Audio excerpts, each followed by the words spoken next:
Interpreting life. Life is always expressing frequency.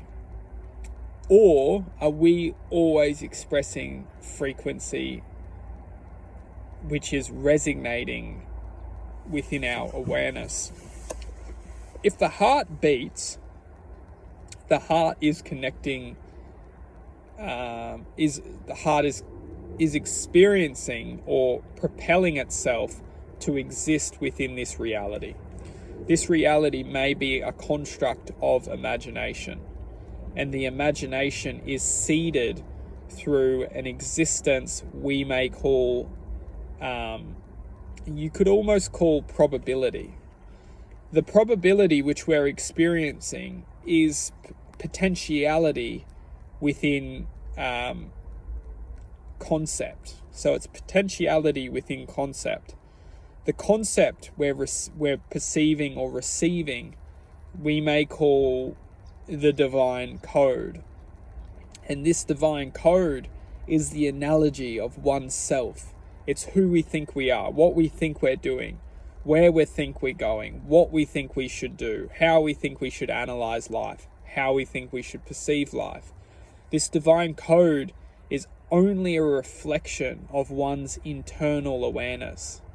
When we become aware within ourselves, we start to look outside of ourselves from a different angle within existence.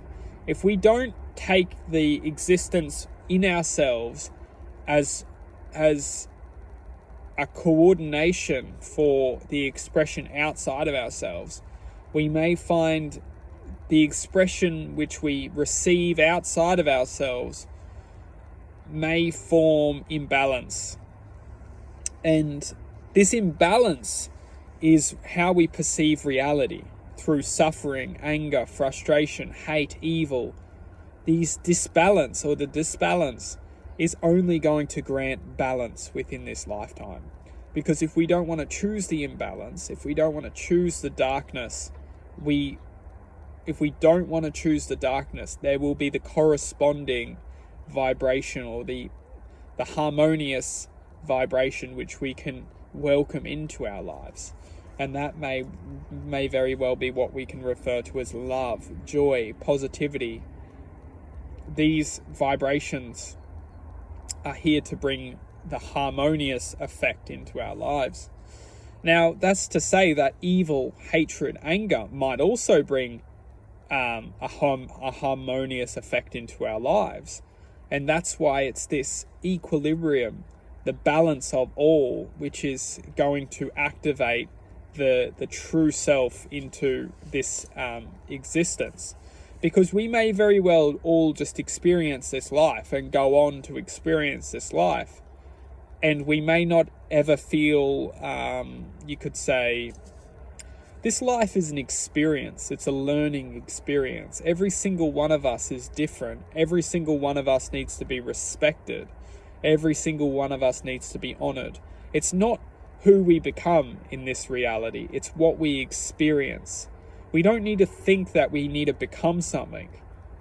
All we must do is learn to become the experience and learn to be proud of that experience. It doesn't matter what we do, it's how we do it. It's how we bring a level and a sense of gratitude to the experience that we can learn and teach ourselves the moral compass, we could say, that will never leave us. Because when we leave this reality, when we move forward, or you could say when we reincarnate or exist back to our true nature, the true nature being the expression of experience, we love to get attached to experiences. Being a human, having this human body, having this human experience is only an experience within infinite possibility of infinite existence. So when we detach from this experience, it's that moral compass or moral grounding, what we've connected to in this reality, which will always carnate into the next reality. So it's all about learning to be grateful for this experience. And when we learn to be aware of that this experience is only an experience, we can start to bring a sense of gratitude and harmonious nature to this existence, as the very thing we may have come to learn is to learn how to bring harmony within this experience. If we can harmonize gratitude and love within this existence, we can form acceptance to this reality. We can form joy to this reality. We can learn to honor this reality as an experience. Wow.